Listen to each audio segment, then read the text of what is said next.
I am not an economist. I am not a business technician.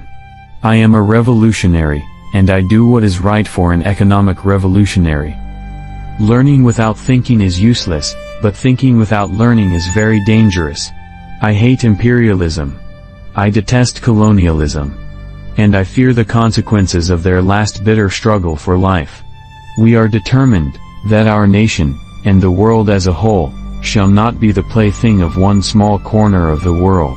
This country, the Republic of Indonesia, does not belong to any group, nor to any religion, nor to any ethnic group, nor to any group with customs and traditions, but the property of all of us from sobbing. The worst cruelty that can be inflicted on a human being is isolation. We must all build national unity, build all revolutionary forces, into one powerful wave to sweep away our main enemy, political imperialism and economic. I don't want to be a dictator, because it is contrary to my own conscience. I am a Democrat, but I don't desire democratic liberalism. On the contrary, I have a conception of my own, which I will put at the disposal of the party leaders if required. If we truly understand, remember, and love the people of Indonesia, let us accept this principle of social justice, that is, not only political equality, but we must create equality in the economic field, too, which means the best possible well-being.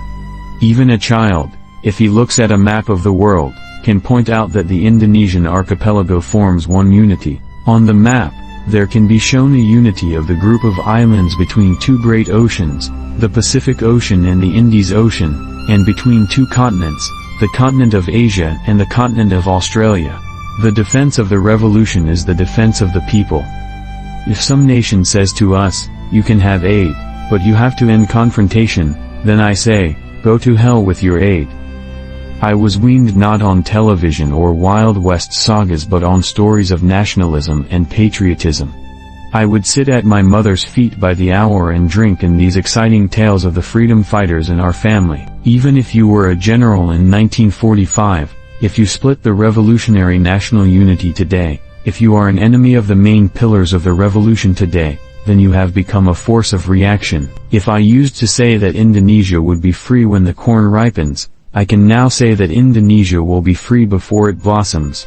I liked Kennedy. So far, he is the only American president who could talk with me and with whom I could talk. I know Johnson, but I have not yet a clear opinion of him. Like David Copperfield, I was born amidst poverty and grew up in poverty. I did not own shoes. I did not bathe in water from a tap. I did not know about forks and what America did in Vietnam and the Congo, we feel. And as a result come these demonstrations. I am not defending the act of burning useless books.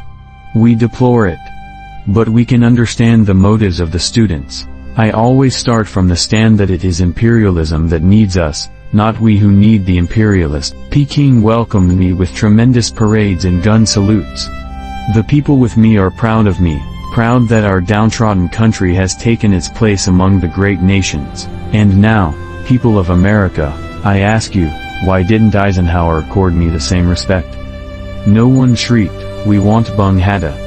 I did not need him. Just as also I did not need Shar, who refused to show himself at the time of the reading of the proclamation.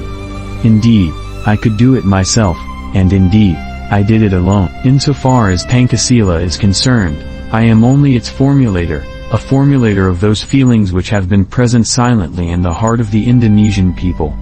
To intoxicate the masses until they were heady with the wine of inspiration was all I lived for. To me, this was elixir. I wax lyrical. I literally am overcome, and this is transmitted to my listeners. America likes you only if you're on the side she selects.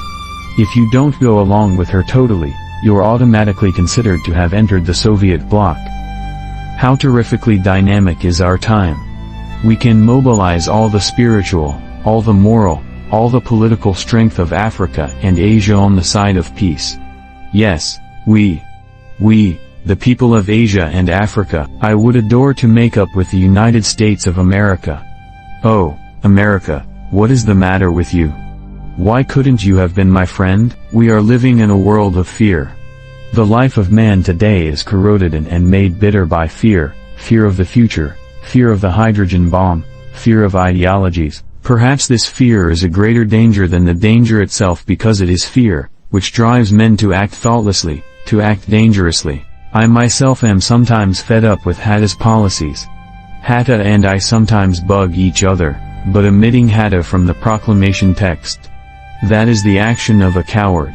To me, both the Declaration of Independence and the Communist Manifesto contain underlying truths, but the West doesn't permit a middle road.